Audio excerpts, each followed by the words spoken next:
A pleasant good evening, everyone. Welcome once again to another exciting week of Swerve with Me. Swerve with Me is a program where we have adult conversations for mature audiences only. I'm your host, Miranda Innes, and it's always a pleasure to come into this forum where we can talk about real life situations and people who are not afraid to show their scars and to speak their truth. So, as we wait for you to come on and remember to share the live stream. Share the stream because we want as many persons as possible to be able to benefit from this particular show. Tonight, I called it a story of release. Each person that I speak to week after doing the pre interviews with them, I get an idea of the direction that I want the conversation to go in. And so tonight, I'm really excited about what's going to be shared on this particular platform. As we wait for you to come in, good night, Joba. Good to have you here. As we wait for you to come into the live stream, I really want to share some housekeeping business with you. First of all, this is our last show for the season. This in this format, our last show. We did 12 weeks amazingly.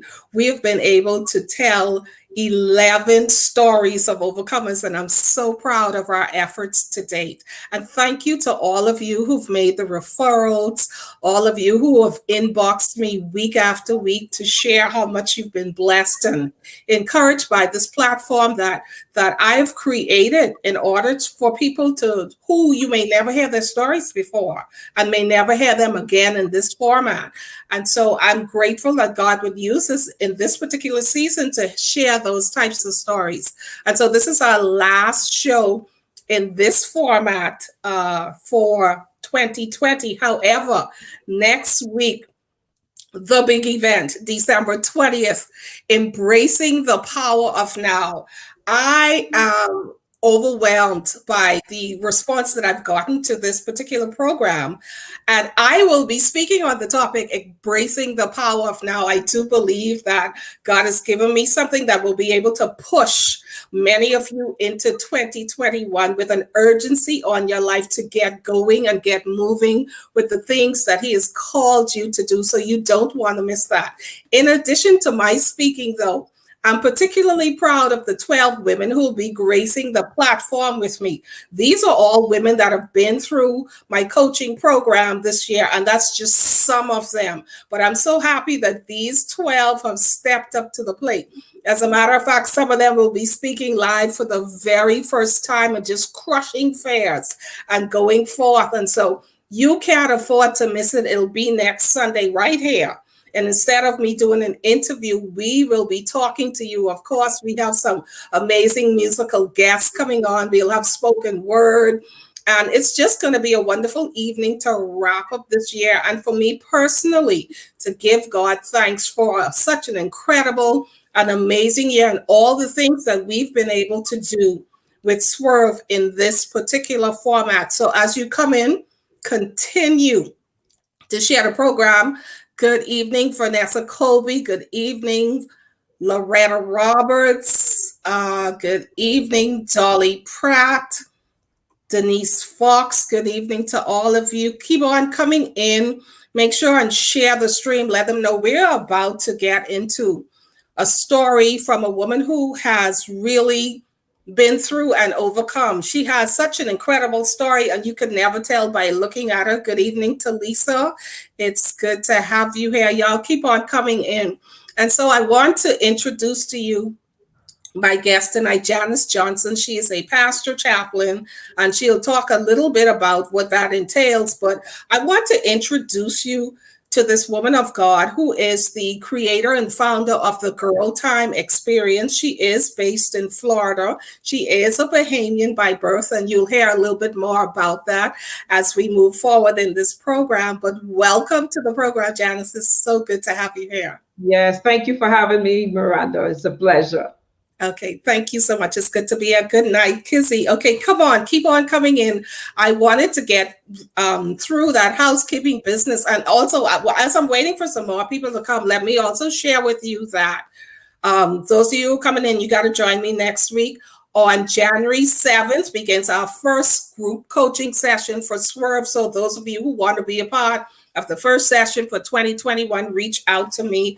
It is an amazing program. I'm very proud of the fact that I want to give you a little history in essence because I asked God to trust me, Janice, Yes. with an idea that would have global impact. Amen. I asked him to trust me. And Wow. as a result of me asking him to trust him, he gave me Swerve. And he gave me another program, which you'll hear about a little bit more later in the years to come. But Swerve is the first one that I released. And I knew that it was inspired directly from the Holy Spirit. And the acronym, I got to give you the acronym for those of you who are joining me if you're not familiar with it. Swerve is an acronym for Stop Making Excuses. Write down your goals, engage help, because we have a problem asking for help when we need it, but it's engage help. The R is reset your mind. The V, visualize what you want to see. And the final E is to establish a safe support community. That's Amen. why I do what I do. I want to encourage people to create the life that they want, the life that God has ordained them to have, but they've been sitting on their talents and their gifts for far too long. And so with that said, thank you so much for who's joining us so far. Good night, Anishka, and happy birthday to you. Good night, Rhonda. Good to see you too. Good night, Kizzy. Let's start from the beginning, Janice. I alluded to the fact that you are and you hail from the Bahamas. Yes. Tell us a little bit about your childhood and your background. Well, my childhood is bittersweet. It had its moments. It had its happy moment. It had most of it was sad.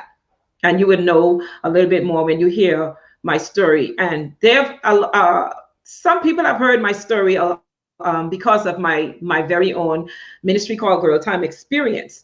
But I met my husband, Kevin Johnson, there. We've been married for 30, almost 36 years. We've been together 40, almost 41 years.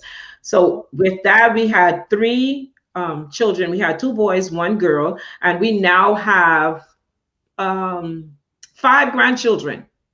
And four now, but one is on the way. Soon we'll be, my grandson Kane will be entering into this beautiful world.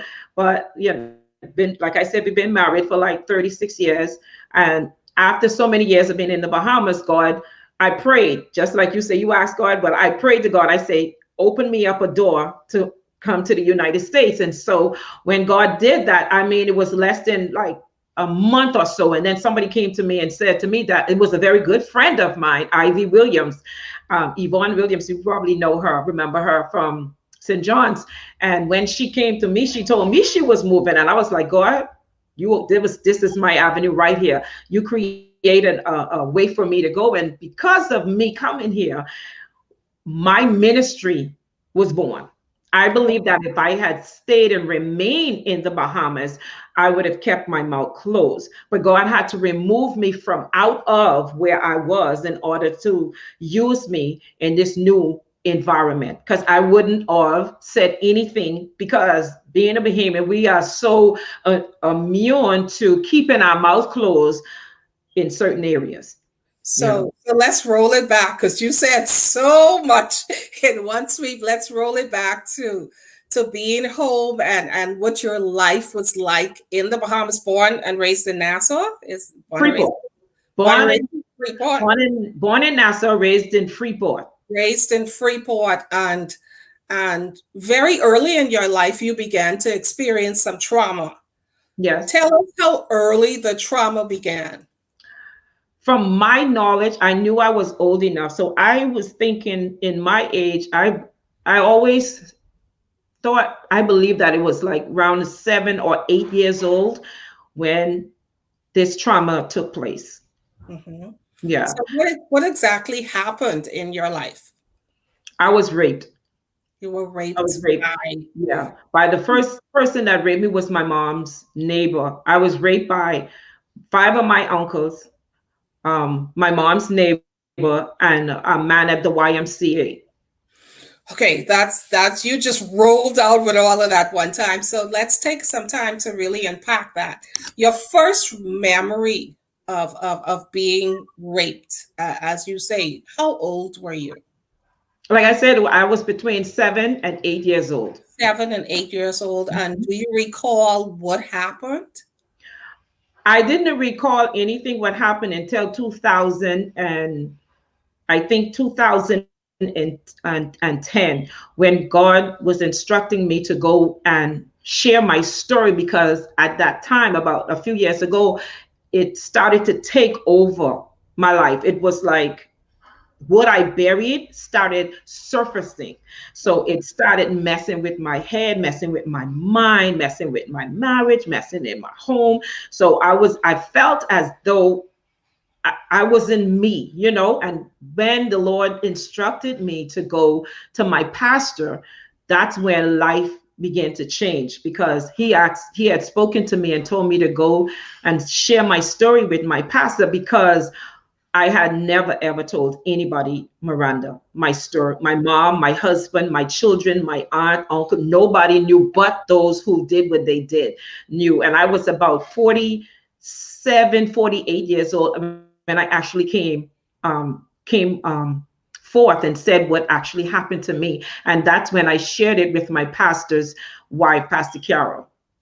You said the suppressed memories began to bother you. In what ways did suppressing those memories manifest in your life?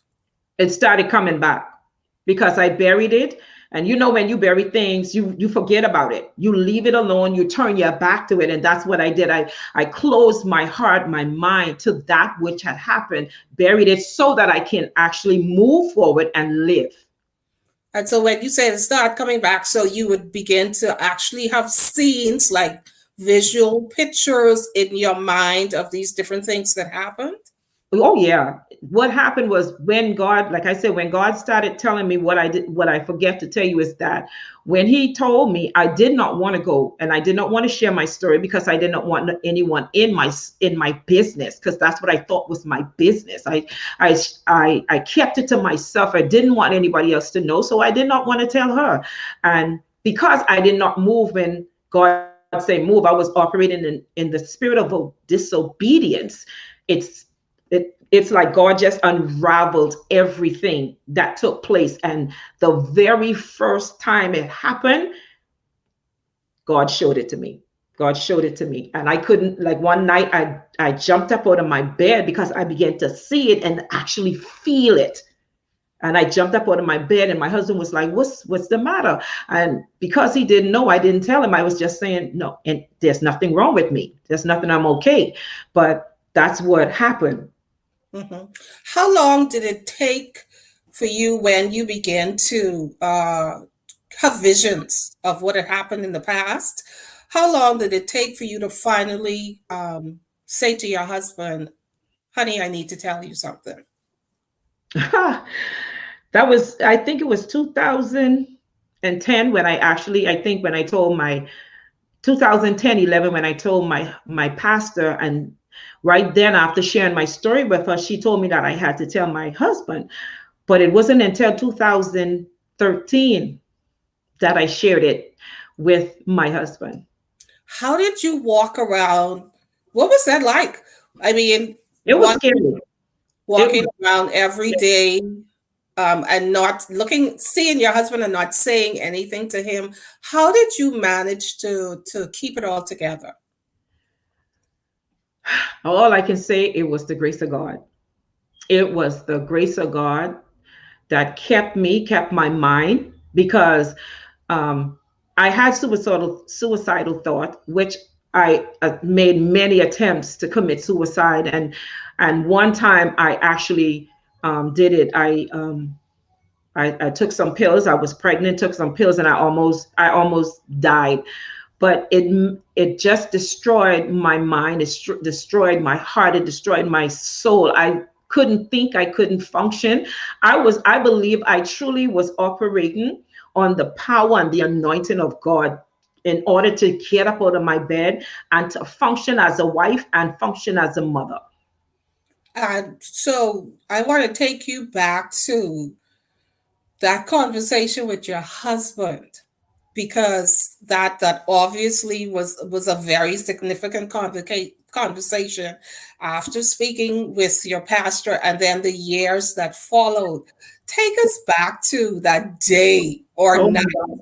when you found the courage to It was actually speak to him about it. it was 2013 on a Sunday after a 8 day of fasting. It was after Sunday church. We were driving home, and at this time, God had already instructed me to um, launch my Girl Time Experience Summit. And he had told me, you can't go before my people naked. You have to be transparent. So in being transparent, I even with my Girl Time ministry, I've never shared it even with them. But this day, driving on the way home, the Lord spoke to me and said, today is the day.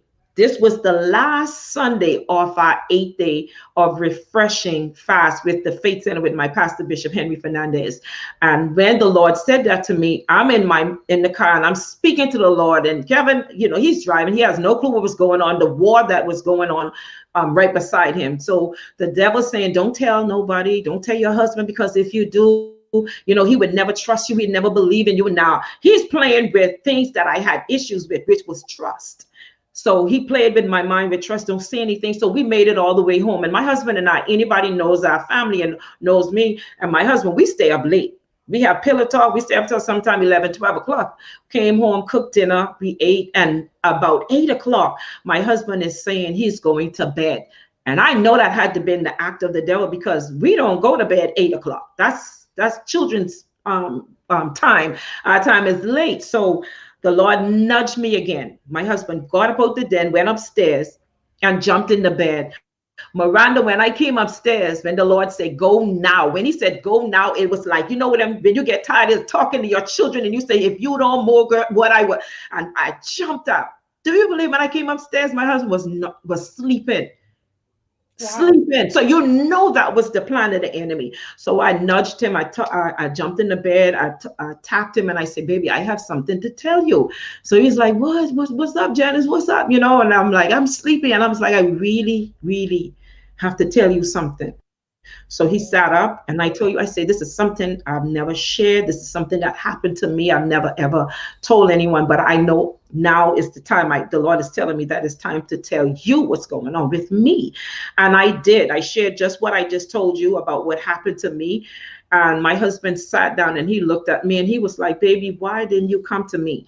Now I'm 8 years old. I didn't even know he exists, but the passion and the love that he had for me at that moment, what the devil was telling me that was making me afraid to tell him, he embraced me and held me in his arm that entire night to let me know everything was okay.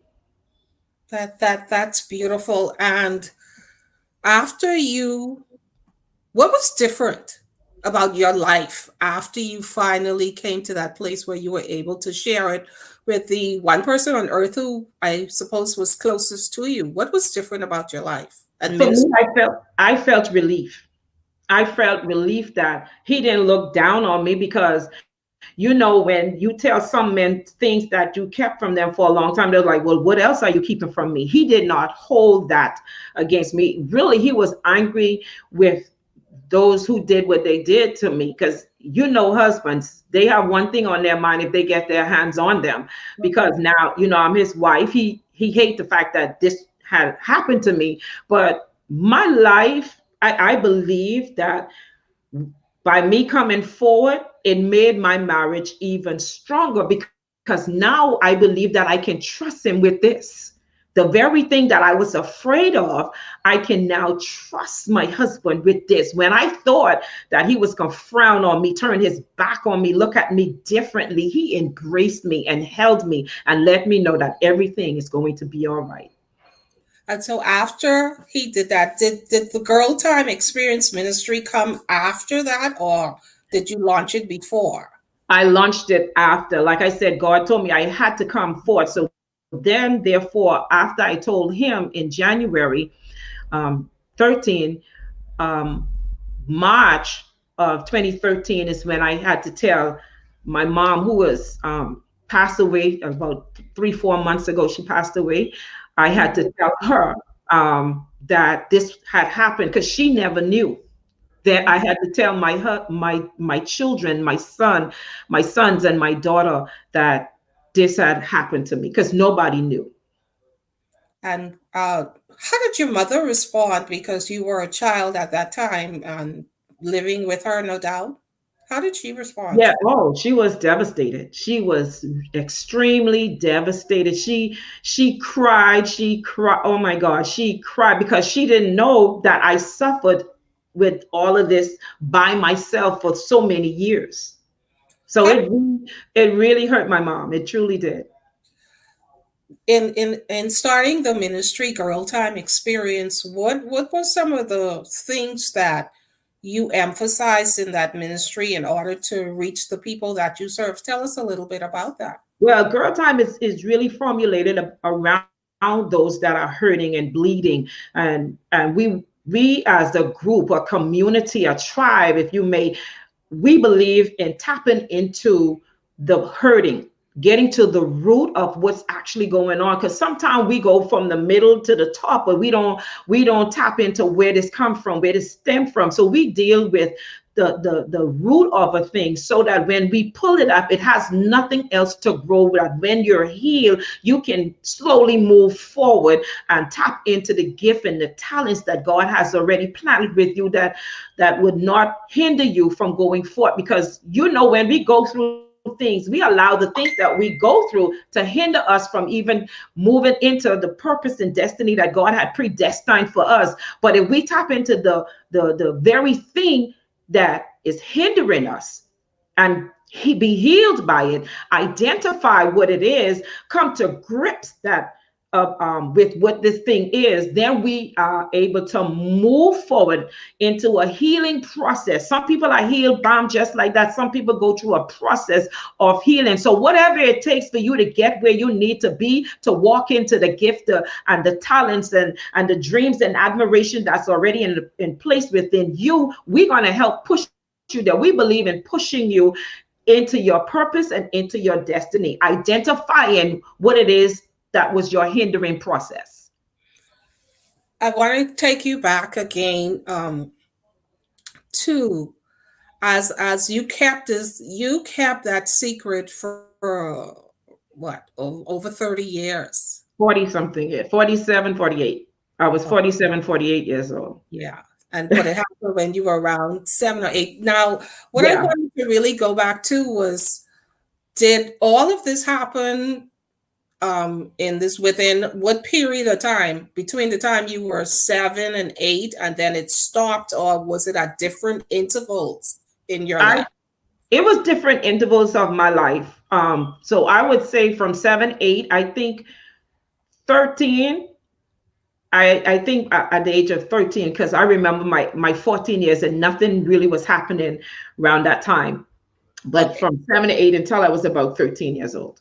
Something. Okay. So when did you meet your husband? Because I'm dialing it back now, trying to understand if these things happened to you and you suppressed all of this for so long, how did that impact your interpersonal relationships with males? And was there a father figure in your life? Well, I had my grandfather. My grandfather became, because my father died when I was very young. Okay. But my grandfather was my daddy. My grandfather was, and he always told me he never looked at me like a granddaughter. He always told me, "You're my daughter," and he loved us all the same. You couldn't tell that he loved his natural children better than he loved his grandchildren or great grandchildren, because his daddy loved us all, and there was no favorite. If he had favorite, you probably wouldn't even know. Hmm. So, how old were you when you met who would become your husband? How I old were you? was about 16, going on 17 years old. Oh, I that was, was really early. yeah, 16 going on 17. And how long did you date before you married? Almost 5 years, 5 years, something like that. Almost 5 years. Did at that point had you already suppressed what had happened that it didn't become an issue while you were dating him?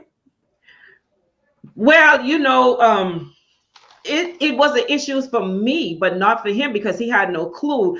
It was me having to deal with this person now I have fell in love with.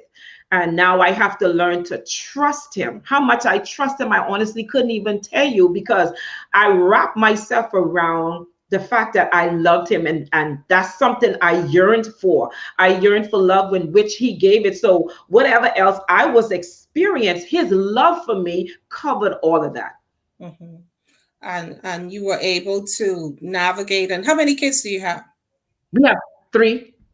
Three kids. Did it ever become an issue in the marriage in terms of let's just say your sexual relationship, not getting into the details, but did that Yeah. ever become an issue for you? Oh yeah, you could get into issues, girlie, and I don't hide nothing. Yes. I didn't even, but sometimes when he go to touch me, I would react to it. And I remember many a times when he go to touch me or we go to have sex, I would quiver or I would jump and I would knock his hands. You know, like how we don't want nobody touches a man, a strange person. I would actually hit him as though he was a stranger. I don't know why. I guess because when you don't deal with whatever it is that you're dealing with, it affects you in so many different ways. So when he would reach out and touch me, I would react to it. And what would be your explanation? I'm sure you would ask, what's Oh wrong? yeah, What's the he matter? would. How He would you handle that? I was like, nothing. I'm like, no, you just catch me off guard. We'll make up excuse to cover up what we going through because we don't want no one to know actually what was going on the inside. So that was my thing. I always find something to cover up, that moment. Did you as an adult and finally coming to terms with these memories that were being suppressed emerged, did you ever get an opportunity to speak to any one of those persons who would hurt you? No, because they all are in the Bahamas and some of them are dead. And some of them are dead. Hmm. So when you look at your, do you have daughters or a daughter? Do you have any Yes, I have one daughter. one daughter? When you see her and did you ever have a conversation with her or your boys about somebody touching them, what to do, what Oh to yeah. say? Did you ever have those Oh conversations? yeah, all the time, all the time. Like mothers, even the mothers who probably haven't been touched, that's something they always, teach their children that no one's supposed to touch you. And I wasn't one to say these funny names. I used to say your penis, your vagina. No one is anybody touch you there. You let me know, or you let your dad know, or your teacher know, or whoever is in authority at that moment. You let that particular person know that this person touch you, and if anyone touch you, let your mom or your dad know. So we were open about it. I was open to a place that I did not tell them this is what happened to me. Like I said, my daughter did not know, and my son did not find out until 2013. Mhm. Were you worried that someone could possibly be doing something to them? Oh yes, that's always in your mind. So I hovered. My daughter was like, when I told her, she cried. Literally, she cried. She said, Mom, now I understand why you were so overly protective. She just said, I thought you was just being mean. But now she understand why I didn't let her sleep out. I wasn't, I didn't let her go with certain people. I don't care if it was family or not. I just did not trust her sleeping out or anything like that. Mhm. All right, let's get to some of the comments. I see them popping up and moving fast. Let's say someone, Shami Farrington Austin says, Amen. So proud of you. Um, uh, Titania Millis just says hi to you. Kizzy says, sounds so familiar. Kizzy Mitchell. Um, George and Linda. I think where are my glasses? Oh Lord, I'm being in trouble now. George and Linda, Danner. Oh, they just said good evening. Indira Archer says, Grace Loretta says, how old were the men? How old were the men?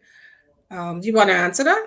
Oh yeah, they were older men. They were like probably in their 30s because I'm over 50 now, so close to 60. So they were probably in their 30s or 40s. I don't know, because Okay. I They don't were know the age. extremely older than you are. Very, yeah, Absolutely.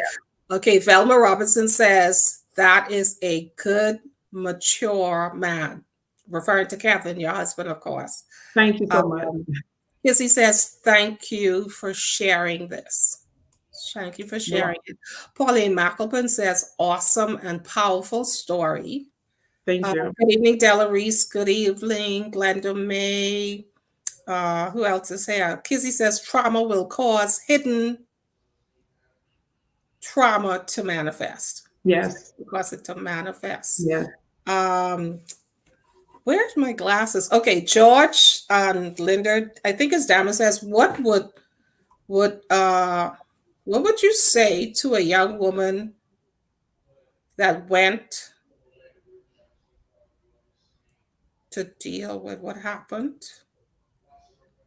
Oh, okay, so that's wants. Okay. What would you say to a young woman that wants to deal with what happened, like something that happened to you? What would you say to that person who may be going through that situation or Hmm. has been through it? How would you now guide them to deal with the process? First, dealing with the process is identifying what happened to you. I had to identify the fact that I was raped because, like I said, I buried it, and the reason why I came forward is because God said to me, I cannot.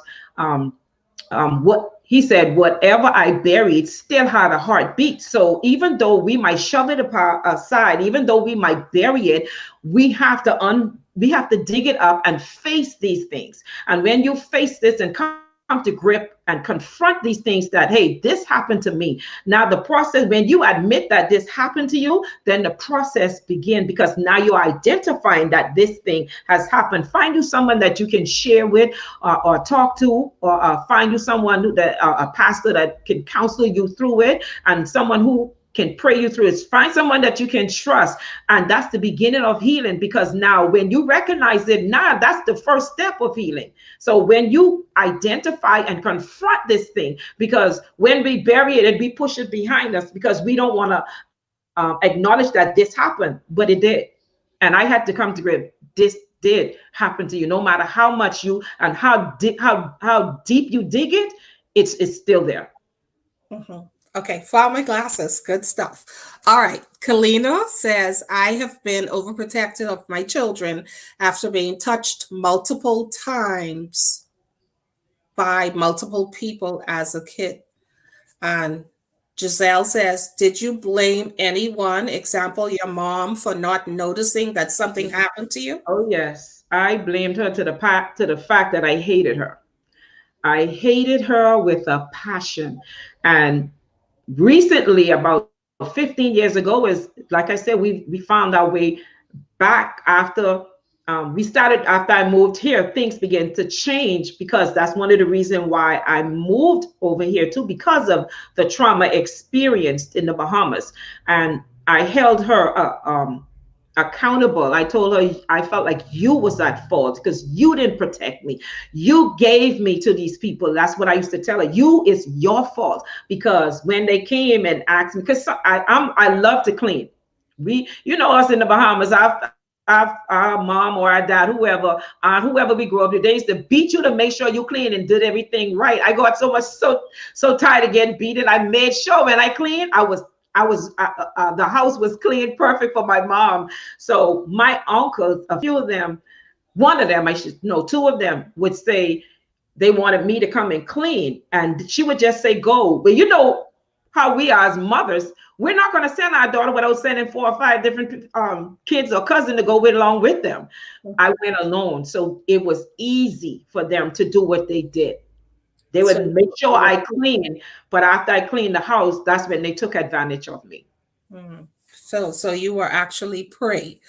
Okay, so um, another comment or question rather says the person this is Linda Dahmer, George and Linda Danner, and she's saying the person still has triggers from the past. This is the person who obviously had a similar experience, and she wants to know how can she cope with those triggers of the past, or when these flashbacks come back to her. Or how did you cope with them? You know what happened too? A lot of time when we have these triggers and stuff, it depends on what the trigger is. For me, when I have trigger, is a memory of what happened. So when I'm writing a book, so when I write a book, because when you bury stuff, you bury things. So a lot of times when you talk or somebody says something, it reminds you of what took place, something that happened. So the trigger would trigger something. Now it depends on what that trigger did. Is it reminding you or it causing you to react in a like a negative way, like is it bringing back bitterness or hatred or whatever? All of that depends on where you are in your healing process. So if it's bringing back trigger and you still have a whole lot of animosity or anything like that, then there's some things that you still need to work on. Like I was sharing with a girlfriend of mine, I call her my sister, I've known her for 30 years, Denise Fox. I was sharing some of the things with her today, and I don't want to say what it is because then I have other family members on the live, and I was telling her I ignored this particular thing, and not because I don't, not because I'm not forgiven, I haven't forgiven, but because I don't want to celebrate that particular person, because I don't call them family anymore because of what they did. I recognize them as my family, but I don't call them let's say if it's my uncle or my aunt or my brother or my sister, I don't call them that. I call them a family member, but I don't recognize them and call them aunt or uncle or whatever have you. But I know when I see them or hear their name, I don't have that flicker anymore that I used to have when I heard their name or saw their picture. I think what's important for that young lady as well is the fact that she seeks help, Yes. whether that is through a professional help, through a therapist, whether she goes to a family counselor, but she needs to be able to confront her past and to talk about it and to Yes. be guided through the trauma in a professional manner, or she may choose to go to a Christian counselor or even a pastor or whoever sits over her. But the reality is that suppressed memories always emerge again, and Always. sometimes in the most traumatic ways. And so I would suggest that she seeks some kind of professional help and guidance to help to walk her through that process. Okay, Lyndon Lundy, I like what she said, which probably goes against what many believe in digging up stuff. We bury. We have to face these issues that we have hidden for many years that follow us. And so as you continue to face the issues, and do you still, when you have memories now, if they are in fact recurring, as you write the book, how has that been, even going through the process and perhaps having to relive these memories Hard. as you write it down? How traumatic has that been? It's hard. It's very, very hard. I am in a better place, but I remember when I first started writing, and all those memories started flooding in as I started to write. Because the more you write, the more you begin to remember. I shut that down for a while, because when I started to write, I remember holding on to the table because the pain was so great. I remember calling a girlfriend of mine, Angela Fleming, and I had told her about it. It is, I mean, painful. It's like I can't even explain how painful it was for me, to the fact that I had to hold on for, like I was gonna, I don't know if I was gonna fly away or if I was gonna die or just drop in a hole, but that pain, it was like I had to hold on and grip on tight for dear life. And I literally had to stop writing for a while until I get myself together, until I came to grips to what that memory was. Because when you find that there's so many things that are hidden, and for me, it's over 40 something years that I suppressed. So all those things, all those feelings, all those bitterness, it caused you to be bitter and hateful and vengeful, because I wanted to kill. I'm telling you, I wanted to kill. I wanted everything that you can imagine came to my head. The plot, the scheme to take them out. Look here, you thought I was a sniper. I'm telling you, it came to my head. I literally wanted to take them out. It's Mhm. like this pain won't go away until you face it, until you say, I recognize you. And you know, we can't do nothing without Christ. You have to have God on the inside of you to give you the strength to overcome. I found myself in a secret place. Psalms 91. I found my secret place, in Christ, so I can be able. I went into a presence. I went into the holiest of holiest so that I can find myself, so the Lord can reveal to me who I am, what I am going through. Because if you don't identify these things, identify what you're going through, I'm telling you, it will literally kill you. It will destroy you from the inside out. It will rip you to pieces. You wonder why? Because I suffered with migraine for so many years. I'm telling you, suffered with depression for so many years. I just turned 56, and I'm telling you, a few days ago, and I was just delivered from suicidal thoughts, November 5th, 2018. So let's It, talk about that. How did that deliverance occur? What happened? Let's talk about that. it was a dream. It is like God came to me in a dream. It was this weird dream, like God in the dream. It was as if I was at my church, the Faith Center, and I went up this stairs, and God had me on this high mountain, like, but it was a stair like, and He had me looking down to the ocean, and He said the ocean was my anointing. And instantly, I can't tell you how it happened. Instantly, the desire to die left. The desire to die, desire to kill myself, the desire to leave this earth left, because I struggled with committing suicide every day. Every day. Every day. Did at any point did you ever go to seek professional help? Did you at any point? No, Never no. For did. some people, I truly believe now. I know that I'm healed, but I truly believe still that professional help is very important. The right one. I don't want to just go to anybody. I want to go to somebody who know God, somebody who could see me. Somebody could see my pain. Somebody can see what's going on. Someone can understand how to bring me out of, to align me into that place as God has predestined me to be in the healing process. You have to find somebody who is able to bring you out and bring you through. Because some people, they go by the book, and the book has nothing to do with you. Because each and every one of us deal with our pain, and each and every one of us handle pain differently. Like I always tell my husband, if you buck your toe, I might say, "Ow," but you might cry. And I might handle the pain. I might be in pain longer, but not complain. But you might be in pain, but complain. So it's different for everyone. Somebody just go through the process of your pain differently and come out differently.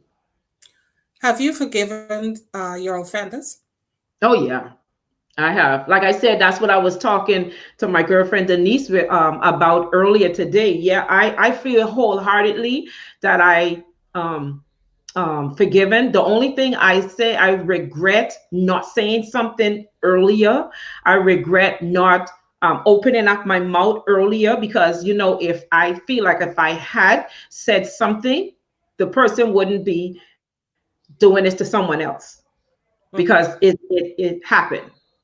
That's why I wish I had opened my mouth and speak about what had happened. Because the thing about it, Miranda, when I came forward with my mom, do you know I was still covering up? I was still covering up for So that you particular never person. told her exactly who the Not person? right away. Not right away. Okay. Not right away. I was still fearful. I was still. I wasn't always here. Fearful, fearful that they would hurt you, could hurt you, or fearful of what? I wasn't fearful with them hurting me, because now I'm in the United States. Mhm. I've been here 30 years. So I'm not fearful of them hurting. I was fearful because I felt like I might be blamed. Because when we growing up in the Bahamas, they say, don't say nothing, don't tell it, because your mom is gonna blame you and all that different stuff like that. So that was still playing in my head. That same little girl at 7, 8 years old was still playing in my head. Mhm. Let me go back to some of the comments. George and Linda Danner, Sister Janice is helping me understand why this young lady I know must must feel. why this young lady I know must feel, or how rather, I guess she means Mhm. how she must feel when the thoughts come to her. You said holding on to the table was very vivid, and that just made me realize that. Lyndon Lundy says, I totally agree with her. The things we take around with us suppressing it can literally kill us. Oftentimes, we suppress things to protect others while holding ourselves back from our full potential. Yes. Michelle Richards Phillips, it was said in God's time. God bless you, my sis. Here's the thing about that you can't, you don't have do-overs, for the way you do things, or why Yeah. they were done. But as you move forward, I think with even with the writing, I'm a writer, and I know that for me, writing is cathartic. As I write things down, that is a release within itself. And so I want to put you in a position tonight that if you had the opportunity to speak to either one of your offenders, what would you say to them? Well, I wrote a letter to my offenders, and it kind of sums up how they made me feel. If you want, if it's okay, I can read it. To my Oh, abuse, yeah, let's do to that. my abusers, you took something that was pure, special, and only belonged to me and ripped it away from me without my consent. Because of what you did, that sent me into a deep, dark den with no escape. I was locked into a place of hopelessness, depression, loss of trust, and my faith in family, which caused many suicidal attempts. It was only because of God's love and purpose for my life I'm even able to sit here and write this letter. I was left with emptiness and void that sunk me so deep that I lost myself into this place called void. In the midst of me trying to find my way out of emptiness, I filled it with church. I was churching and bleeding, hoping that someone will hear my cries, yet still overwhelmed with insecurities. I locked myself away from the inside out. I had no faith in love and those around me. After years of buried secrets, everything buried started to emerge from deep within.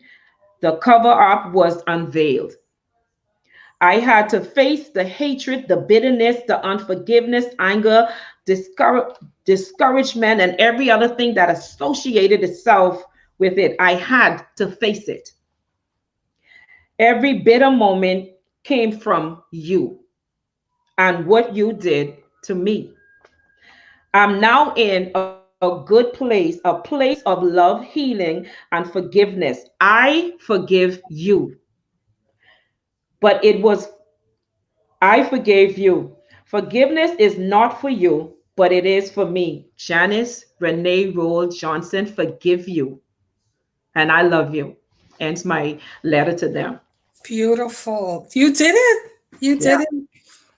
We talked about that, and that's one of the things that I often say to the people that I coach, to confront yourself, to confront your fears, to confront that enemy, whatever that is. You got a release. That was beautiful, Janice. Thank you. That was Thank you. so beautiful. I'm so very proud of you, and I know that in that moment of what was it like to write that? What was it like? Would you believe I just wrote that? Every time it would come to me to write, I did not know what to write. And and I called on a girlfriend, my best friend in the world, Dolly Mae Pratt, and I was like, you have to see me through this. And she pushed me and she pulled me. So when you wrote what you wrote today on Facebook, I agree with that because I have a pusher. I have somebody who pushed me, and Dolly Pratt is like a Miles Monroe to me. You know, she's been pushing before he passed away, and I love her so much and thank God for her and the many women and men that God has placed in my life. But she, like, them bees in your ear, them mosquito in your ear buzzing around, and you got to do like this. That's how she was on me. So that's what gave me the strength to write the letter. You know, it's easy to talk about it, but Yeah. when you got to sit down and write that thing, that's a whole new different ball game. That's Yeah. a whole new different level. That's a whole new different faith. That's a whole new different faith. Forgiveness. I'm like, that pulls everything out of me. It made me even confront some things that I didn't even know still was there. Yeah. I remember when we had the conversation and I told you you need to write and you was like, whoa. I, Yeah. I remember the conversation, but that was beautiful. Yeah. And I do believe that that accomplished exactly what it set out to do. Yes, he Yeah. did. And that Yeah. is to be able, and so somebody else out there who may be viewing this, not just tonight, but in future, who may not have that opportunity to express themselves, or may not even have the courage, if the person is still alive and well, to voice that, they can write that and release it. In a conversation with another friend the other day, she had a similar, not a similar situation, but a bad relationship with her mother. And her mom died before she had the opportunity to express to her mom the things that she was feeling about their relationship over the years. And I recommended to her that she go to that graveside Yeah. and sit there and have that conversation that she didn't have the opportunity to. And she did that. She said, like, she was out there like, I'm fighting for my life and I'm just fussing her and telling her all those things that I couldn't say. And but oh, the release, It you was. know, she was so happy That's that great. she was able to do that. And that's why I do what I do, Right. to Uh, provide. Go ahead. yeah, that's powerful because, like I said, my mom and I, we had, because of that and some other stuff, caused us to have a strained relationship. Like I told you, I hated her. And even when I told her that this happened to me, she said to me, she asked me, she said, why didn't I come to you? I said, what? I said, you didn't give me no open door. I said, you fed me to them. So therefore, I held you accountable and responsible for what happened to me. I blamed her. But in the process of dealing with what happened to me, it brought even healing in my mom's and I relationship, which was a zero. And right before my mom died, and I tell everybody, because my mom, every year I started in 2013, my mom has not missed not one of my conference, not one. I have a monthly girl time monthly meeting that we come together every first Saturday. Now we're doing it via Zoom. She gets on the Zoom. So my mom became very intricate in a person in my ministry. That's how God started healing ministry, because even the process of her being a part of it, I still wasn't healed with dealing with the things that happened between us. I Mhm. literally kept telling her, like, you did this to me. You made me feel this way. You said this to me. And because you said this to me, I believe that you told me that I was this, that, and the next thing. So I believed you. And I had to deal with those things that she tell me that I was, even though God said I wasn't.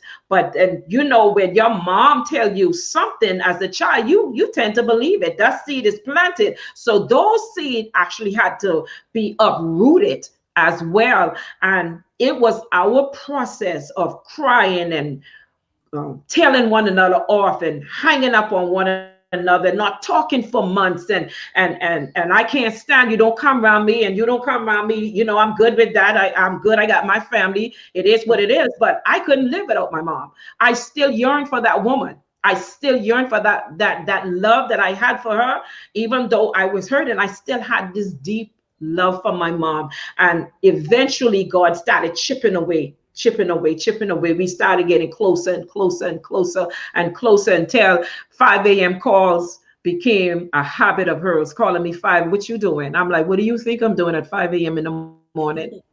You know, and it wasn't a bad thing. It was a good thing. Kelvin, what you doing to my daughter? You better don't put your hand on my child. You know, that kind of thing. So we became from Friends. bitter to becoming friends and mother. And Yeah. I'm not saying that we were the best of friends or whatever, but we were better than we were when it all started. We were at like a 75%. I would have hoped that she would have lived to be probably 120, and we could have really infused and bond. But I believe that God took at that moment because we have already maxed what we had, and we healed, and we were able to talk about um, our problems and what she was going through. Because a lot of time, parents only raise us the best way they know how. We looking for our parents to do this great thing. If they don't have it in us, they can't give it to us. So I truly believe that we maxed our relationship, and God healed it, and to the point where we pray with we used to pray with one another. Thank God that we were praying for one another at times. And she would call me, John, I need you to pray for so and so, or call, I'll give somebody my number to have them call me, and I would pray with them. But I know one thing: if I never ever believed how proud my mom was, is after she passed away.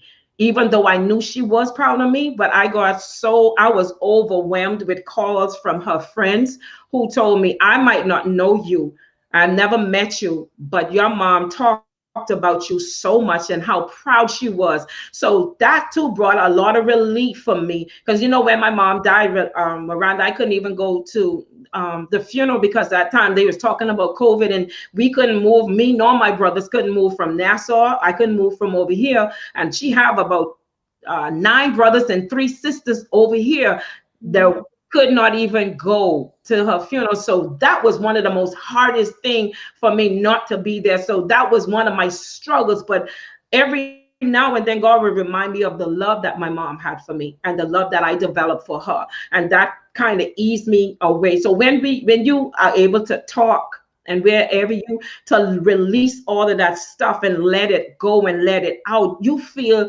so relieved of that heavy weight that you carry. It's like that burden lifted. Is like when you go sink into the deep of the earth and you release those things, you shoot up to the top. That's how I felt. Great. Good stuff. Let's get back to the comments. Um, Velma Robinson says you were able to free yourself by forgiving. Um, Talisa Rose says, yes, forgiveness is for us. Uh, Nicole Marie Alton says, wonderful testimony. Uh, Danner says, so many women need deliverance, Yes. need the deliverance that you have experienced. Charlene Bethel says, two powerful testimonies from my corner girls. God is so faithful. Donnelly Pete, I said, I forgive you and you need to seek help. Then I turned to the mirror and told myself it was not your fault and that you are beautiful and lack nothing. You Amen. can overcome this. Yeah. That's when I started loving myself. Awesome. Now I'm able to help someone else and also able to discern when someone is going through. Amen. That's powerful. Awesome. Donnelly, thank you so much for sharing. Amen. As you minister to Sherry, Rebecca says, beautiful story of transparency. Continue to tell it, helping many. As Yeah. you continue to minister to women through your Girl Time Experience ministry and in your daily life, what, if anything, what's the first thing that you would tell someone who has had that type of experience or someone who is going through right now? Like, what is step one? What would you say? Hey, The Shani. You too, baby girl. Hey, Shani. Had to get that in. Hi, Shani. Yeah, the first step is confronting. The first step for your healing, because you want to get healed from a cut, right? And the first thing you have to do is clean that cut, right? If you get cut before you can do anything, before they can stitch it up, the first thing they do is clean it out. So the first thing you have to do is confront that thing, whatever that is, and that's your your form of cleaning out yourself and cleaning out your heart and cleaning out your soul and your mind from what transpired. That would be the first thing you do. Confront it, deal with it, and acknowledge that this happened. Yeah, absolutely. Um, Joba is sending you some love. As you, what's next? Now that you've had this opportunity to not only confront what you've suppressed, and you've been working your way through it, and you're writing this book. Is that book going to be released soon? Does it have a name yet? What, Yeah, it's called From Deep Within. from Deep Within. When are you looking at the release? Well, I'm still writing. I'm still Mm, writing. I'm okay. still writing. Yeah. Okay. When people read that book, what is the prevailing message that you want them to walk away with? I want them to walk away that with there is hope. And I want them to know that all things work together for the good of them that love God and those who are called according to to His purpose. Everything that we go through is going to use be your purpose. You, I want you to walk away that you just didn't go through this for you. You went through this for someone else. This healing process is not just for you. You were handpicked. I believe that we were handpicked and chosen for the war. We don't go into the war if we're not prepared. Because I went through the war, I am now prepared to help somebody else come through, to help someone else overcome. Why? Because I experienced what you experienced. You experienced what I experienced. We only could help someone if they experience what we have all experienced in that situation. So I believe that they can walk away with hope. I believe that they'll walk away with healing and deliverance, that if we put our trust in God, He will bring us through it. That like you said, we are fearfully and wonderfully made. No matter what the process, no matter what the problem was that we experienced, we're coming out knowing that we are fearfully and we wonderful and we are handpicked, or we are chosen for this. That this battle that we experienced was not ours, but it belonged to God. So that's why we came out more victorious. We might went through the fire, but if we brush it off, you'll find that we coming out as pure gold, because now we're shining like a diamond. We're shining to let the world know that God is able to do exceedingly and abundantly far above all that we can even ask or think. But it's according to the power of God that works within us. So we hold on to God's unchanging hand. I want you to know that we are coming out a winner. You are a winner, and you are going uh, to God is going to take you into a place where He'll take you from the bottom to the top. No matter what people say to you, I want you to know you're going to come out on the top, because I was told that I was nothing. I was a nobody. I was ugly. I was dumb. I was stupid. Nobody hear your voice. Now I speak to millions of people. I speak to all kind of people via Zoom. I don't, or at a conference or whatever. God has handpicked us for a time as this, and hold on to what God has called you to do. I don't care what it is. Where you come from, it ain't where you're going to end up. Where you come from, you're not going to end. Where you come from, you're not going to end up there. You're going to go full forward, speed ahead. And I want you to hold on to the fact that you are going to come out as a winner. You're going to come out with things that you didn't even know existed inside of you. You're going to come out knowing that you are able to do anything. You are able to do anything. You are able to do anything. If you continue to put your trust on God and lean on Him, you are coming out knowing that you are able to do this. You're the winner in all of this. Mhm. Just to, as you were talking, just the amens. You just had a whole amen corner going on in the comments, and people coming in agreement with exactly what you're saying. What types of programs do you offer for women who are struggling in the girl time experience? What But types of we don't have programs. We meet the way God told me to do, what He called me to do is open up my home. And He said, create a forum where women could come and share their story. Because, we go to church. I've been churching from I was 12 years old. And some of the things that you hear in my den, you would never hear in the church. So my home has become a Mhm. sanctuary where people could come and pour out, and know that whatever they pour out, they can trust us with it. And I'm telling you, people have been delivered and healed and set free right in my den. I'm telling you, the power of God. We don't just encourage you to go our purpose and destiny. I truly believe that's preordained by God.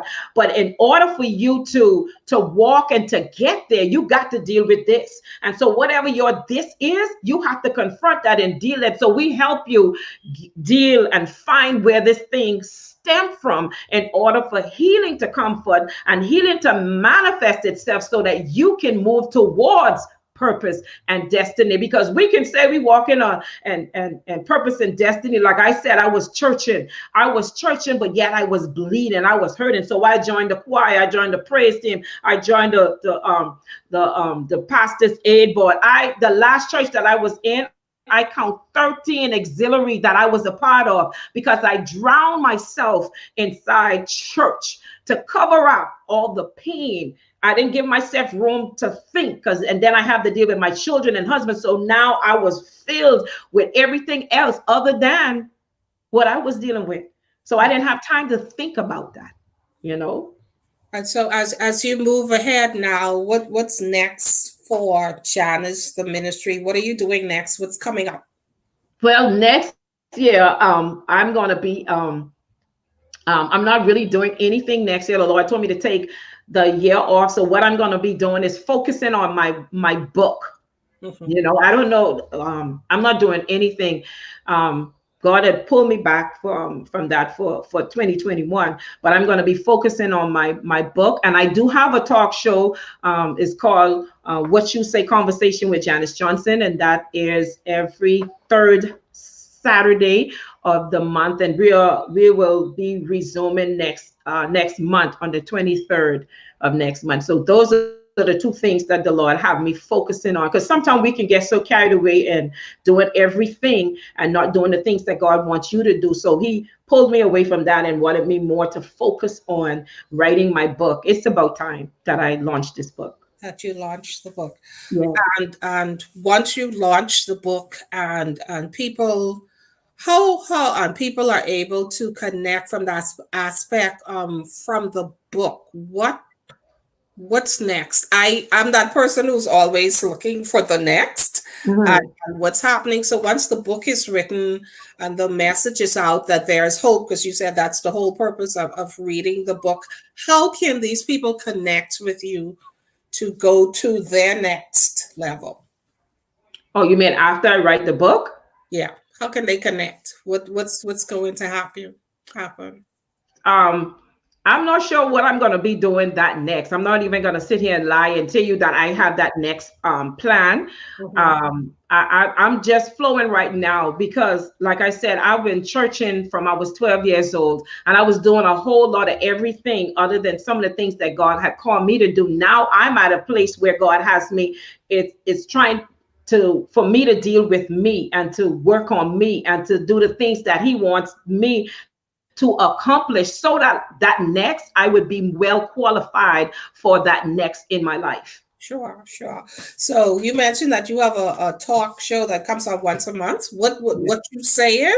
Like, What you what say? is that all about? What you saying? Is that it? What, yeah, it's like what you that's a phrase that I don't know, that came out of What you say? nowhere.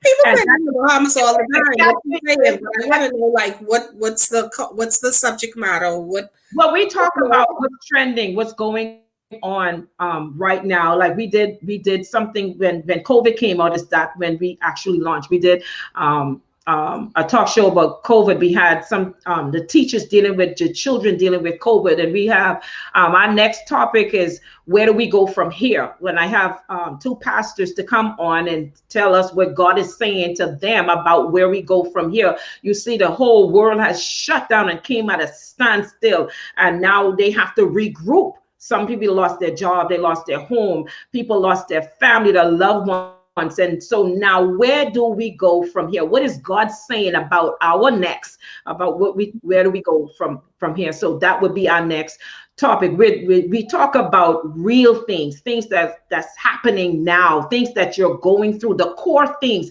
We tend to dig into that thing that we're dealing with at that moment, so that we'll have educated people in that particular area to come and share and tell about whatever that topic is, or whatever the topic is framed around. We deal with that. Yeah.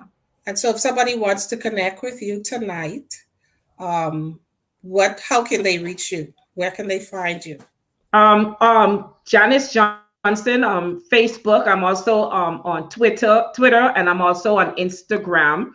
I have an email, which is thegirltimeexperience@gmail.com, or you can call me. I'm a person. I don't shun nobody. You call, I tell you, I'm the one that answer those nagging phone calls. Because I always say you never know. Because I remember God said, He go after that one. And I said, you know how we tend to, oh, I don't want to talk to that person, or I don't want to answer my phone.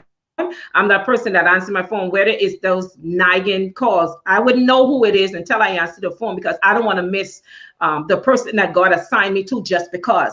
So I tend to answer calls. So you can call me at 954-573-5918, or like via email, thegirltimeexperience@gmail.com. Okay, somebody was asking it for again. So you heard it, the girl time experience@gmail.com. How can they connect with you? Said you do the Zoom meetings. Yes, I also do Zoom meetings now because of the coronavirus. We do right.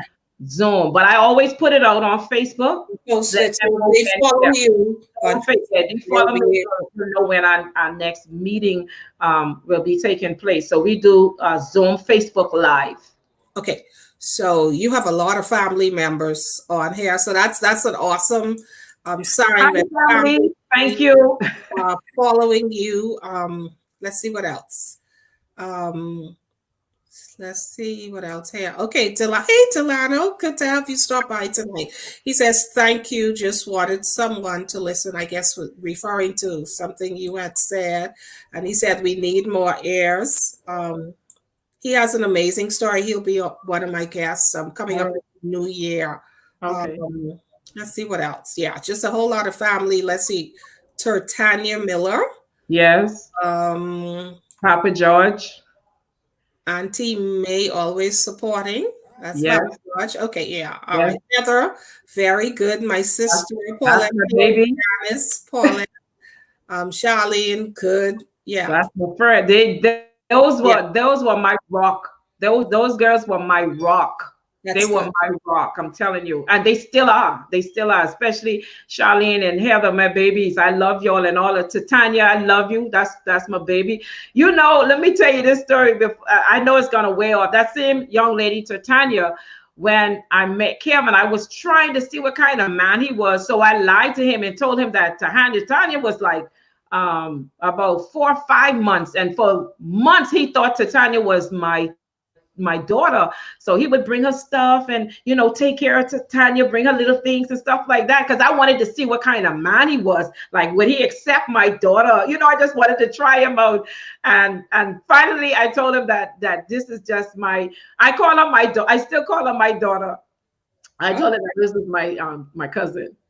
Okay, Nakia Johnson. That's my son's wife, my oldest son's wife. Hi, beautiful.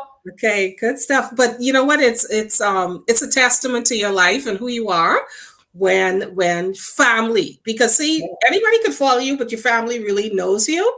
And when you see family supporting and supporting you and following you, that is an amazing testimony. So thank you, family, for tuning in tonight. Let's see who else we have here. Lydia Cooper. Hi Miranda. This is Lydia Jones. Oh my, sorry y'all. I'm having a moment here. This is like a former co-worker at ZNS. It's been forever. Hey, good to see you. Reach out to me after the show. I want to find out where you've been. Thank you so much for tuning in.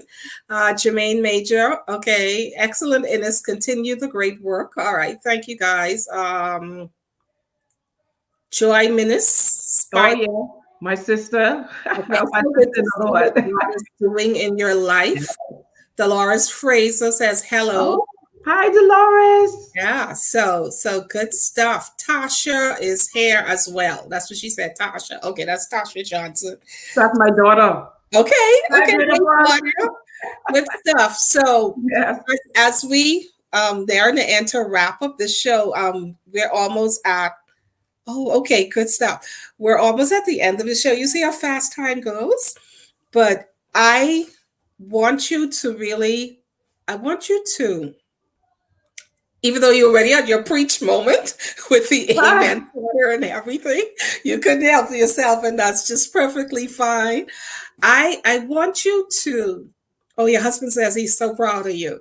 Thank Says you, baby. proud of you. Um, Yeah. And then they saying your son just reached. So okay, yeah, you got like the whole family is blazing. I Oh, love it. Janet McKinsey, your cousin from Atlanta. oh, hi, cuz. Yeah, she's here. Great guys. Thank you so much for tuning in.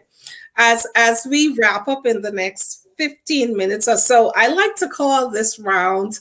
I don't get to do it every week because sometimes the show gets so intense, and but this is the lightning round of the show, and this is where we kind of lighten it up a little bit. And Okay. I ask people to give me like one word answers about what may be their favorite things or anything. So I always like to start with like Bahamian things, right? Uh-huh. So coconut tart or pineapple tart? Pineapple. Okay. Kumbay punch or Coke? Gombe punch. All right now. Yeah, you're a real Bahamian. So let's do this. Crack conch or coconut shrimp? Crack conch. All right. Yeah. True behavior right here. So use a true behavior. Let's do this one. Let's say think about vehicles, a Jeep or a sedan. Uh, I'll take a Jeep. Take a Jeep. Okay. Let's do this one. Black or white? Color. Black or white? Which one you prefer? And not person or race or No, no, nothing. no. Color. Yeah, white. Hmm. White. Yes. Okay. Some people say, y'all know I gotta put my glasses back on if I see the comments coming back up. Oh, somebody says Goombay Punch and Vita Malts. Okay. So what's the first thing that you do when you wake up in the morning other than pray? What's the first thing you do? The first thing I do is grab my phone Grab because your my phone. phone be clinging off. So I grab my phone to see what it is, who clinging at me. I don't normally click on it because I know it's the time for me to really get into prayer. But I always look at my phone like, what's going on? Because I have my aunt, my one of them aunts that you call 4 or 5 o'clock in the morning. I'm like, she's sending out prayer and words of encouragement around 3, 4 o'clock in the morning. In the morning, so sometimes I jump up to see what it is that she sent. Okay. Name one place that you've always wanted to visit, but you haven't gotten to it yet. Hawaii. Hawaii. Okay, that's good. If you were left on a desert island, Mhm. what three things other than your Bible would you take with you? Can I take my husband? No, he's not a thing. So he don't qualify. It's got to be things. What Three three things. All right. things? The Yeah, three things I would take. desert island. You only got an option to take three things. What would they be? I definitely would take me a blanket because I'm gonna stay cold. So I'd take me a blanket. I'd take me some water. And what would be the third thing I take? Now that I want to be truthful, what would I take? I think I'd take me some shoes. Okay, shoes, a blanket, and water. Yeah. Okay. Um, what do you think you can absolutely not live without? Like My what? my husband, Kevin. No, it not My, people. like a thing. I'm not A talking about thing. Okay, a thing. What could I absolutely not live not without? live without. Yeah. But that's a Not good live thing. without. That every 2 words is my husband. So Kevin, yeah, that's a good thing. You're doing a good job, sir, out there. Um, the I would say the thing that I can't live without would probably be my makeup. Okay. Okay. Okay. Can you, how long can you go without makeup? Since you brought up makeup. Like Um, if all of As your I'm makeup not is wearing, going anywhere, I'm good. As long as I'm in the house, I'm good. So it could be a couple days if I'm not going out. But when I do go out, I try to like to tap up and you know just so look you wouldn't presentable. go out without makeup. I do go out depending. Okay. Depending. Yeah, it just depending. So you could run to the corner store and nobody knows you. But if you go someplace where somebody you're gonna run into people, definitely. Like where I live, I barely know anyone. So it don't matter if I take my hat and throw my hat on and my glasses on or my darkest and run in the store and get what I want and come back out. But if I go somewhere where I know, yeah, I put my makeup on. Okay. So fast foods now. Go into fast foods. And it doesn't matter whether you eat them or not. Wendy's or McDonald's. Wendy's all the way. Wendy's all the way. Good stuff. Let me see. I'm trying to think. What else? Bahamian things. Okay. Jump canoe or carnival? Jump canoe or Okay. carnival? You know John Canoe. Jump jump canoe all the way. All the way. Jump canoe. Okay. I got this one. Chicken sauce or pig feet sauce? Chicken sauce. Chicken sauce. Okay. Mhm. Yeah. And pineapple upside down or rum cake? Neither. Neither. Okay. So you don't like cakes. Okay, chocolate or carrot cake? Chocolate. Chocolate cake. Okay. Chocolate. All right. And this is my final one. Okay, Miranda, bring it home. Well, let me see what I come with. This is the final one that I can think of. How can people get on your good side? Be honest. Be Being honest. honest will get you on my good side. Okay. I don't So like lies. Huh? I Being said, honest. you can't stop there. Something else just popped in my head. What are your pet peeves? Like the things that really annoy you most? Liars is one of my pet peeve. What I do, and my children would tell you that I will freak out when someone lie on me. That will take me over the edge. I don't like people lying on me. I rather tell the truth. Let's do this right and keep it moving. All right, good stuff. So on that note, what do we have here? Somebody else? Oh, somebody just laughing at you saying makeup. Say makeup. Yeah. So on that note, I want to say thank you so much. You are What so an welcome. amazing show this has been. We appreciate candidness, Yeah. Lord. Not your cat like you running for election. Your Yeah. candidness, we appreciate that. I appreciate the transparency. This is that platform where we have adult conversations That's for it. our audiences where we get to show our scars and speak our truth. And you've been such an awesome representative of someone who has had their scars and have not been afraid to speak your truth. And thank you for the women out there who will benefit from this and who will either be healed or begin that healing process in their life. And it doesn't matter what the situation is. I just want to say to anyone listening out there, it really doesn't matter whether you've been sexually abused, molested, physically, or whatever. No matter what the issues are in your life, you must confront them. You must Yeah. confront the things that you fear. And even it may not be a person, but it's just something in Um, your life. There has to be a release and order that we can be all that God has ordained and preordained us to be. And for those of you who are Christians and believers, you can't hide in church. You can't hide in church and think, as Janice alluded to, that being involved in all the auxiliaries and the activities and all that stuff will bring you any closer to deliverance. You have to, first of all, the scripture tells us, confess our faults one to another. So the Mhm. process begins when you confess, when you begin to speak, to have that release. That's the only way that true healing and deliverance will ultimately take place in your life. And so, thank you once again for being with us. Thank you to all You're the so participants. Remember to continue to like and share this program and join us again next week. Any parting words? Wait a minute, Cheryl Bain, you just popping up and we're almost Hi, finished.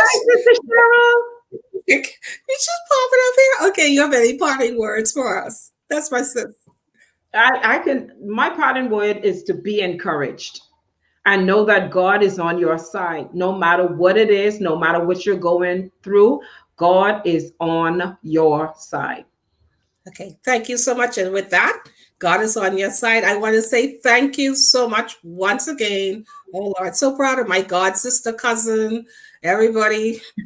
It's just, hey, everybody. Cheryl says, hello, Jan. Hi.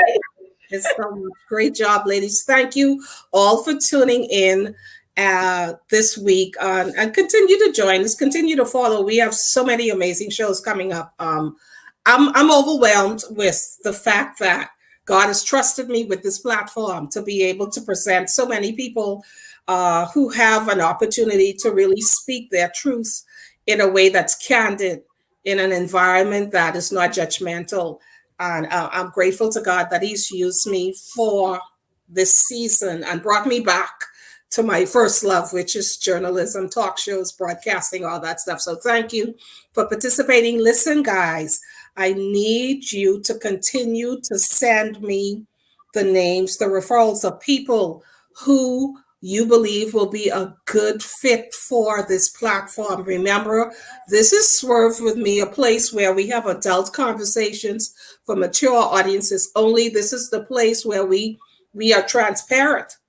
We speak truth. We show our scars. We have a voice. And if you have a voice and you want to be heard, if you're at that place in your life that you're healed or in the process of healing, then this is the place where I'd love to hear your story and be able to help you in that process of healing and refer you to anybody that may have been on this show before and may be an opportunity. Maybe an opportunity to help you in your process. Remember, Janice Johnson, the Girl Time Experience. You can connect with her on the social media platforms, of course, and to be a part and connect with what she's doing and support her in any way that you can. Again, I want to remind you that the big finale next Sunday night, December 20th, 8 p.m. Join me and a couple of my girls as we embrace the power of now. It's going to be a show you'll never forget, and it's a show that's specifically designed and orchestrated to push you into 2021 with clarity on what you should be doing as we move forward. 2020 has been disruptive. 2020 Yeah. has been dismantling. 2020 has displaced so many people. 2020 has caused so many people to be confused and so many people to lose their way and so many people to be uncertain about what's next. And we want to help you to actually propel you into 2021 with some kind of clarity and urgency on the road ahead and what you can be doing in order to create the life that you want. So once again, I'm Miranda Innes. Thank you everybody for Thank tuning you. in. I'll see you again, Jan. It's been a pleasure. And Thank see you you for guys. having me. Thank you for showing up. Even though you showed up at the end, my sister, thank you for showing up. I appreciate all of you. Have a wonderful night. See you next week. Bye Thank bye. you. Bye bye.